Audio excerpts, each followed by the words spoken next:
and welcome to Horror Rewind. This is Kelly Florence, and this week we have our guest co-host, Mark Florence again, right back at you. Welcome. So we are rewatching this week, Cape Fear from 1991. I have never seen this movie. Mark, did you see it back in the day? I've seen it many times. I think we had it on VHS when I was a kid. That's becoming a theme on this show. And this was for whatever reason, one of our favorite movies growing up. So this movie has a 75% on Rotten Tomatoes. It had a budget of $35 million, and it made $182 million at the box office. Now, if you know your film trivia, this is actually a remake of a 1962 film that starred Gregory Peck and Robert Mitchum.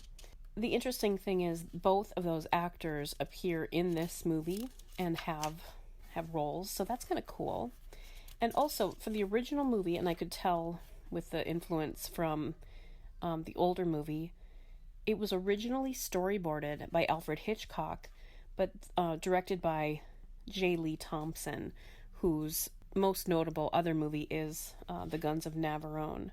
The original movie was based on a book called The Executioners, and it was changed a bit from the novel for the movie because the character in the novel was military personnel, and they thought it was too sensitive if somebody in the military was a criminal.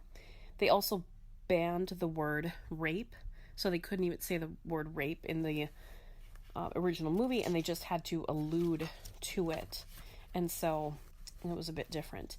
But that original 1962 movie is 100% on Rotten Tomatoes. Have you seen the original? I have not seen the original. So we might have to go back and watch that sometime. It looks pretty good. Martin Scorsese directed this. Did you realize that?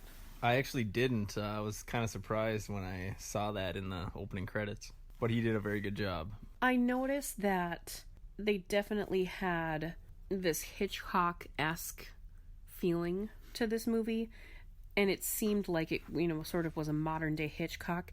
The casting of Jessica Lange as sort of that typical Hitchcock blonde was right there, and also her hairstyle was very short, blonde hair, which was prevalent in all of Hitchcock's leading ladies.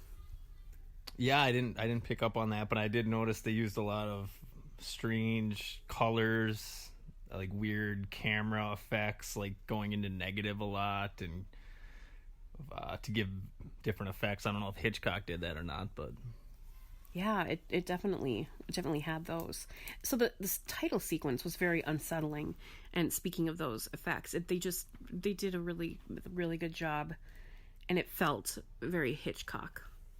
Yeah, the opening scene shows just a lot of different water, like rippling water, and then at the very end of the credits, it turns red with blood. So that kind of gets you into the movie a little bit. Now, speaking of Jessica Lange, she's from Minnesota originally, and then she used to live in Stillwater, just a couple of blocks away from your dad. Yeah, and one time Kelly and I drove over there We walked over there to see their house, and as we were walking almost to the house or past the house, Sam Shepard drove by and waved at Kelly, so that was pretty cool. We made eye contact. It was memorable. R.I.P. Sam Shepard. They had since divorced, of course, and both moved away from Stillwater, Minnesota, but what a time to be alive. That was pretty exciting. Robert De Niro is the bad guy in this movie, and he is an amazing actor, but he's in this movie and he's amazing, but he's also Dirty Grandpa. So, he's got this history of film. Do you think actors should stop at a certain point and, not fall into this trap of like, now he's Dirty Grandpa? I think he can do whatever he wants. I mean, he's Robert De Niro, often confused with Al Pacino, but yeah, I guess I don't have a problem with him tarnishing his career, so to speak, by making these teen or bro-y comedies when he's older. Yeah, I don't know. I mean, I don't know if people like lose respect for him as an actor or not. I guess I don't really care either. I mean, about him specifically. I was thinking about the example like Christopher Plummer. He's an older actor and he's still making amazing movies. So it's not like Robert De Niro can't. I just think he's just having fun or something. Another thought I had is that all the actors look super super young in the movie. Like we were just talking about how De Niro's dirty grandpa and all, but in this one they open up in prison with that classic prison scene where he's like working out, and I think he's doing pull-ups, and you can see like the tattoos on his hands and stuff. So he's really ripped, and then Nick Nolte looks really young, and when I look at Nick Nolte now, all I can think about is his his mugshot. So he looks a lot younger and a lot better in the movie than he does in the mugshot. We've all been through a lot since 91, I guess. Now, speaking of prison, he gets out of prison, and they all happen to be at the same movie theater at the same movie. And I don't know what movie they're watching. I can't remember now. Did you write it down?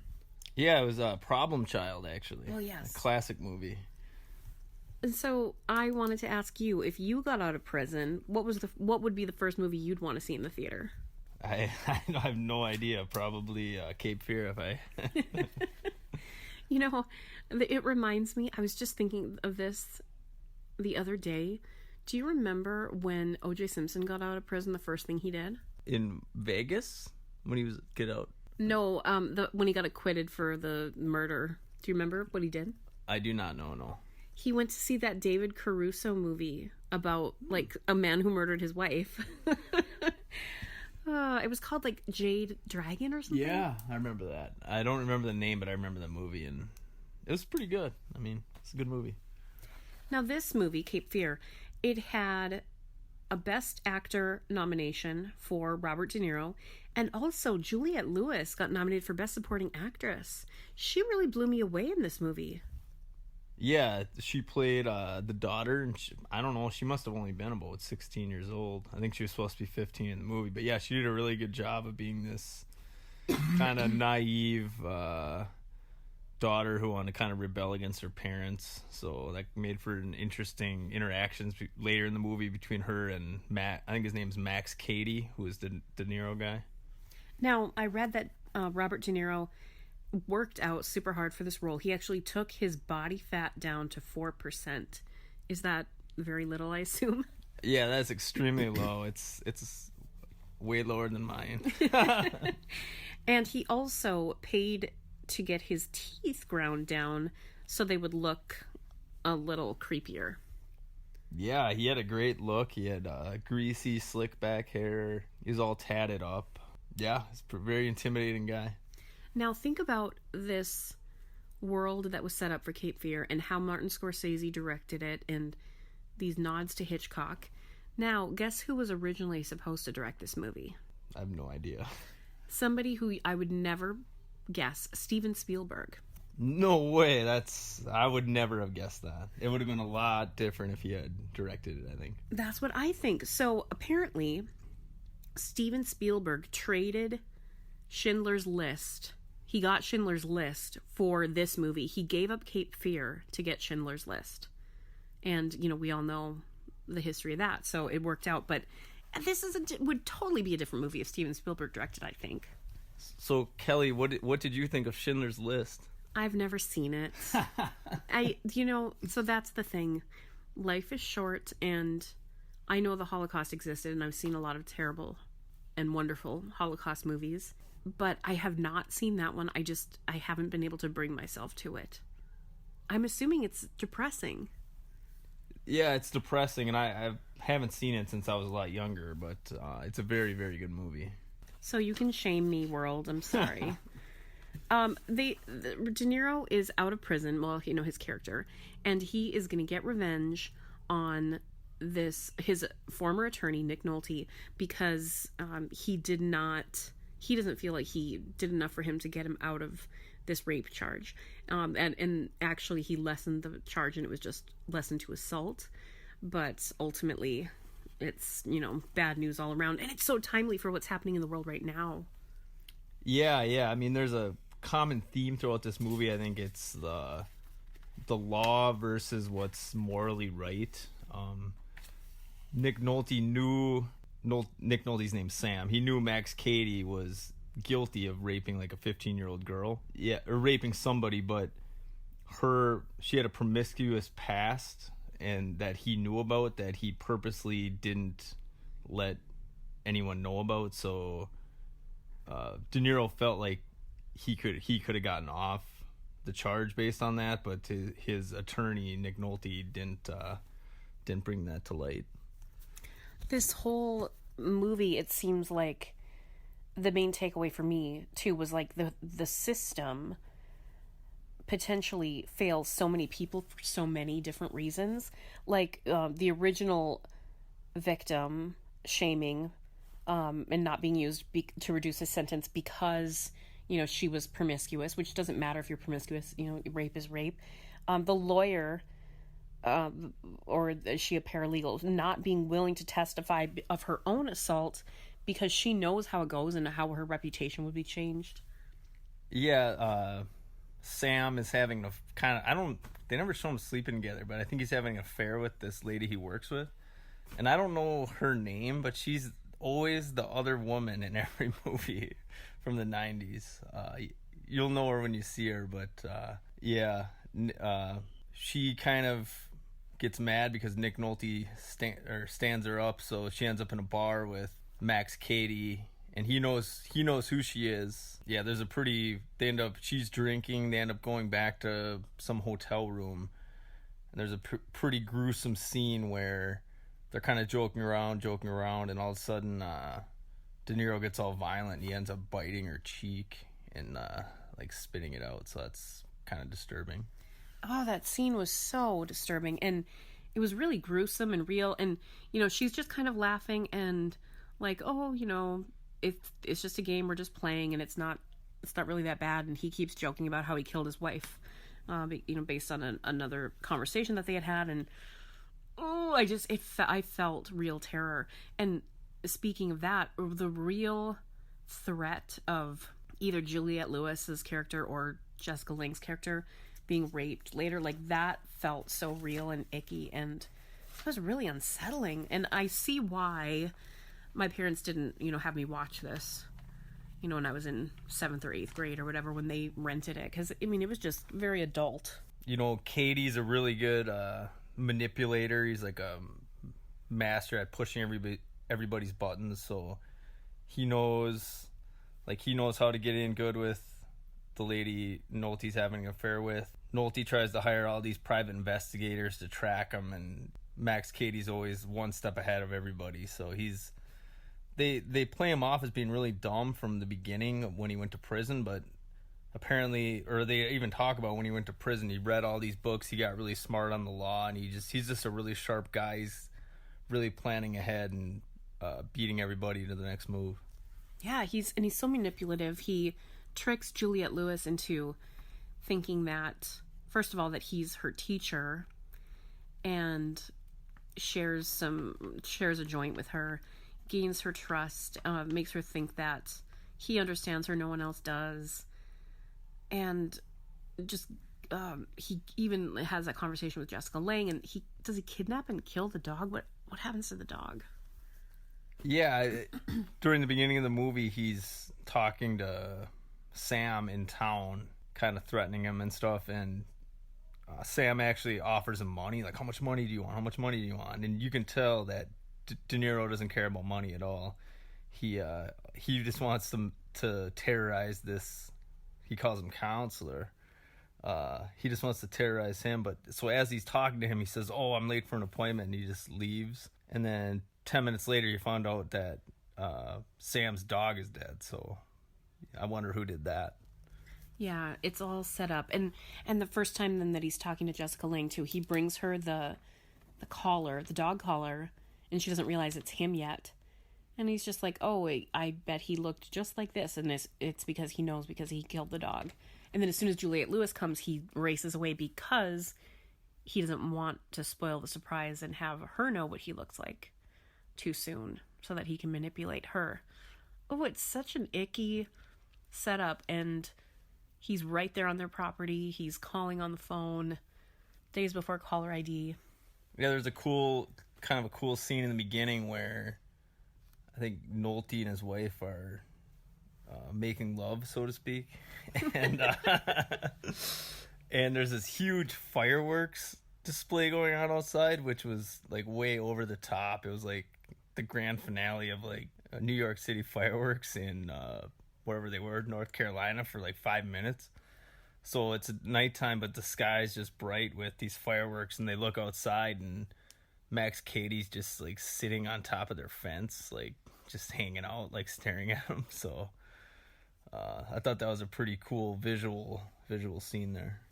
Yeah, there's a lot of great direction. Obviously, Martin Scorsese, he's a master, but I really liked how nuanced it was, and how much how it was an homage to Hitchcock, and they didn't shy away from that. That was cool. Yeah, definitely.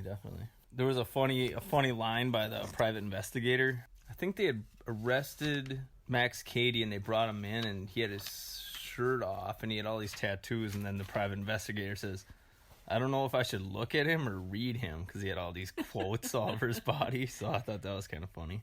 It was funny. And then all the tattoos seemed to be directly addressing Nick Nolte's character. Like they were, about judgment and revenge and all these quotes from the Bible. It was creepy. I can't remember exactly what the tattoos on his fingers said, but I know in Seinfeld they did a parody scene with Uncle Leo, and in Uncle Leo was in prison and it said like "Hello, Jerry" on his fingers. And then in The Simpsons they did a parody with Sideshow Bob, I think it was, where they play the Cape Fear music and he's doing pull-ups in prison. So it's kind of cool that those shows were making parodies of it. The other thing I read is that they used the original score from the original movie, so it had that sort of older feeling to the music, but it totally worked. Yeah, it's an epic score. I think they play it throughout the movie. They play it at the beginning, they play it at the end, but they play it when key moments of the movie are happening throughout the movie. And I feel like that's something that sometimes some of the movies like in the 80s or even the 90s run into the problem of having really like synthesizer based or like really popular at the time kind of sounding soundtracks, and it doesn't translate well to current modern day. But this is, like you said, timeless and classic. Yeah, it's very memorable. Like you can't forget it, and every time you hear it you immediately think of the movie and Max Cady. Katie calls Danny, the daughter, pretending to be the theater teacher, and they have this really kind of a weird conversation about what she likes and all this. And then you can only hear De Niro's voice, and then they finally, at the end of the conversation, they show him, and he's in his crappy apartment, hanging upside down from this like pull-up bar. So it's just even weirder and kind of troubling that he's talking to her while he's like hanging upside down. I agree. That is weird. And I'm thinking of two other instances where I've seen people hang upside down in movies from those things. The first is Michael Keaton in 1989's Batman. Yeah, I remember that one. And then the other is in Twin Peaks. Dale Cooper is hanging upside down one season. Yeah, I think those things are good for your back, maybe. So maybe that's why they're doing it. I don't know. Maybe we'll have to try it out sometime. Well, I know that Keaton's doing it because he's a bat, so... Is he, though? I know. It is like an allusion to a bat. Or, He is the Batman. So that phone call leads to her going to summer school to be in this theater class, and he tells her to go to the theater even though that's really not where the class is. So he's waiting for her on stage in this little tiny house, and they have this really weird conversation. They end up smoking a joint together, and I think somewhere through the conversation she figures out who he is, but she still kind of likes the guy. She's intrigued by him. And then they get even weirder where he asks if he can like put his arm around her or something, and he ends up like with his thumb in her mouth, and she's like sucking on his thumb, and it's really weird. Oh, this whole thing was so disturbing, and I had to watch through my fingers, basically like cover my face and watch through my fingers, because it unfolds and it's so uncomfortable, but she's just sort of going along with it. Yeah, and then he ends up kissing her, and she likes it. She's okay with it, and he pretty much could have done whatever he wants, but he ends up leaving. He's just playing mind games with the counselor guy. Oh, it's so disturbing. But like I said, powerhouse performance from Juliette Lewis.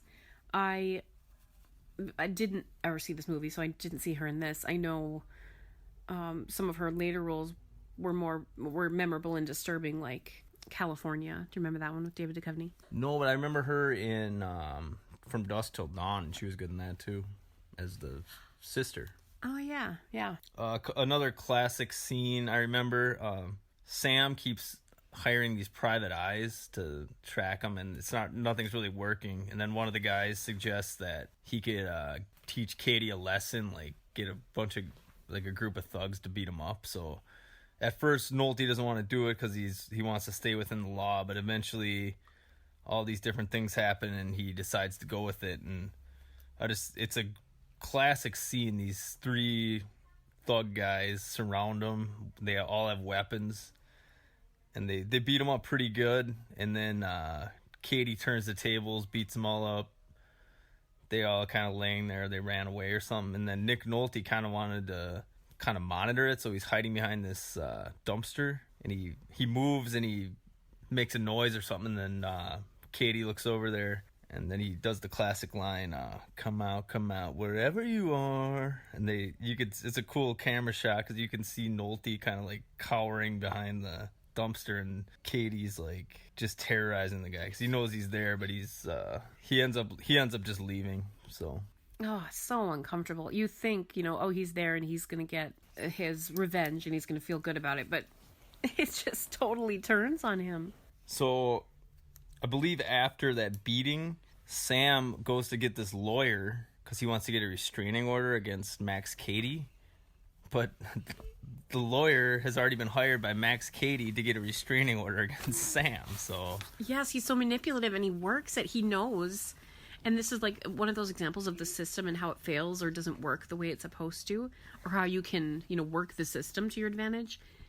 And so it's all going backwards, and then they're figuring out, if you shoot somebody, you're a murderer, but if they come into your house, then they're an intruder and you have the right to shoot them. So they're figuring out how they can kill him, but it has to be in their property. And oh my gosh. Yeah, they try to lure him into their house by having Sam pretends to fly out to somewhere, and they even show Max Cady in the airport watching them, and he even goes up to the ticket counter to make sure he got on the flight. And what did he say? He said that it was his lawyer, and they're going to lose. He and his wife are going to lose a big case if he doesn't, get this paperwork to him. So he just needs to know if he was on that flight.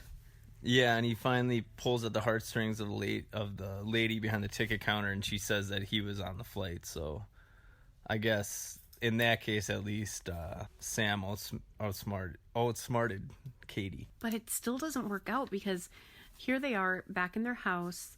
They have this foolproof plan, they think, to catch the guy. Their friend is there with the gun and ready to shoot him if he sees the windows open. But somehow Katie gets in and kills the maid. Yeah, the private eye guy just thinks he's the smartest guy in the world, and he sets up this security system with fishing line that goes over every window, and then he ties it to a teddy bear. So he literally just sits there all night and stares at this teddy bear, and if it moves at all, he knows there's something. And he's staring at it, and nothing's happening, and it finally moves, and he gets all he gets down on the ground. He's crawling around, and then it turns out it appears that it's just some window came open. So he kind of calms down a little bit. Then he goes to the kitchen to have his favorite drink, which is Jim Beam mixed with Pepto-Bismol. Oh my gosh. So Lisa, no need to make a drink this week. It's Jim Beam and Pepto-Bismol. Yeah, so he does that a few times. He has that drink in the movie. And their housekeeper is there, and he's kind of talking to her, but she has his back to him, and the housekeeper turns around, and it's Max Cady with a wig and a dress on. So and And he takes a piano wire and he puts it around his neck and just cuts right into his neck and kills him. Oh, it's so gruesome. And it's very, like, Hitchcock-esque, of course. It's very reminiscent of Psycho. I think during that scene, Sam is sleeping and he kind of wakes up and they do the negative again. And Max Cady's just standing there staring at him. And then he rubs his eyes, opens them again, and he's gone. So I don't know if that was real or, just his imagination, but that was a cool scene. Yeah, it's very effective. And it plays on this fear of you're supposed to feel safe in your house and, how vulnerable to be asleep in your bed and wake up and there's an intruder. And especially this crazed man who is out for revenge. Yeah, and I do remember the scene, too, where they find the private eye dead. There's blood everywhere. And somehow Nolte or Sam checks him. He is dead. And then he's trying to stand up or something. He slips right in this huge puddle of blood. And he's like on the ground, like almost rolling around in this blood. And then he gets up. He's just covered in it. So yeah, he goes over to him because he takes the gun and he wants to go find De Niro and kill him. But yeah, he's slipping all over the blood. And I'm like, oh my God, you idiot. And he's just shooting blindly out into the yard, then out the front door, remember? Yeah, and you see Max run away, so you figure he's gone, but you never know where that guy is. And then another classic scene that's been parodied in many shows is, so they leave to go to Cape Fear, which is a vacation place on a river, and it turns out that Max Cady is holding on underneath their car the whole time. So yeah, I thought Max Cady should try out for American Ninja Warrior because he can hang on underneath a car for hours on end. It is pretty impressive. When he dislodges himself, we do see that he had a belt on, so he wasn't supporting his full weight, but still, that would have been a pretty bumpy ride. Definitely, yeah. And in the Simpsons parody, they're driving, they see a cactus field, and then Homer's like, hey, let's go drive through the cactus field. So they just drive to these cactuses, and you can hear Sideshow Bob just going, oh, yeah. So it's pretty funny. So they got this houseboat, and they seemingly, they're, it's going to be fine because we're out on the river, and he doesn't even know where we are, and we're going to be totally safe. But, of course, it's the worst idea ever. There's this huge thunderstorm coming. The river is more like whitewater rafting instead of lazy river sort of stuff going on, and of course Max Cady is there. Yeah, it's a huge storm, rough water. Actually, we recorded this movie I think off DirecTV, and there must have been a storm here because during one of the final scenes it cut out for like maybe 30 seconds, so we don't know exactly what happened in those 30 seconds, but we're just happy Max Cady didn't show up at our house. Yes. He wasn't cutting our phone lines or whatever you used to do back in the day. This scene, when he's beat up Nick Nolte, he's laying there watching through the window, and it's a very real, intense possibility that one or both of these women is going to be raped or beaten up at least. Like, it's horrific. Yeah, and he just wants to keep playing mind games. I think Cady likes the threat of something happening more than actually doing stuff, so he just keeps kind of waiting, or I think he locks the daughter in this little closet and he's kind of messing with the mom, and I think Nolte's out on the outside of the boat handcuffed or something like that. So Cady just likes to mess. I think he's really messing with the counselor. So we see when Juliette Lewis is in that little closet, she gets some lighter fluid and some matches, and this is the part where our movie cut out, but she gets Cady with the fire. She sets him on fire somehow, and but that doesn't stop him because he's still going. No, he reveals that he really can't feel pain, or he has this great pain threshold that he got from his grandparents. I can't remember the context that he says how they taught him that, but he has a huge pain threshold. Oh my gosh. Okay. Well, that explains that. And, you know, that reminds me of, we talked about this a couple weeks ago, the X-Files episode Home. They have a really high pain tolerance because they're so inbred that that's one of the senses they've lost. So, gross. Yeah, that's, I don't have that. Okay, good.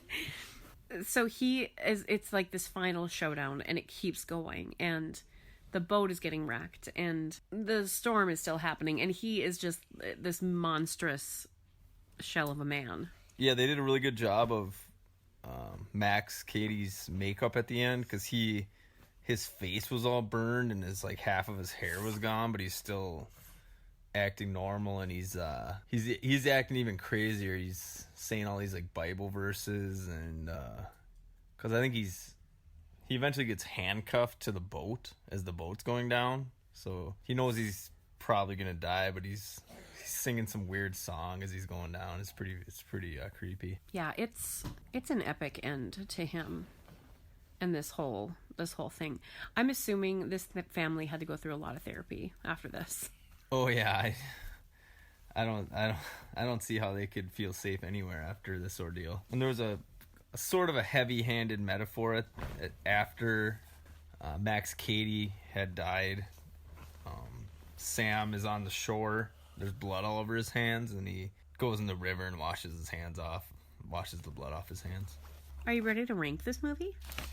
Sure. So we need to pick something from the movie to rank on for the scale thing. Like I'm thinking like De Niro pull-ups or like tattoos or something. What do you think? I'll go with the De Niro pull-up. Okay, so how many De Niro pull-ups, 0 being you hated it, 10 being it's a perfect movie, how many De Niro pull-ups do you give Cape Fear? I'll give it 8 pull-ups, because after 8 you usually get pretty... Yes, 8. You usually get pretty tired after 8, so...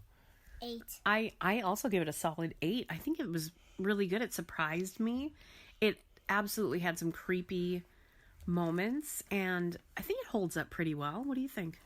Yeah, definitely. Yeah, I didn't think too much. Sometimes you watch a movie from the 90s and you're like, wow, this is, I can't believe people used to look like that or cars like that. But no, this movie, I wasn't doing that very much. So if you haven't seen Cape Fear, or if you haven't watched it in a long time, definitely check it out. In lieu of a drink this week, remember, try this drink from the movie. What was it, Jim Beam and Pepto-Bismol?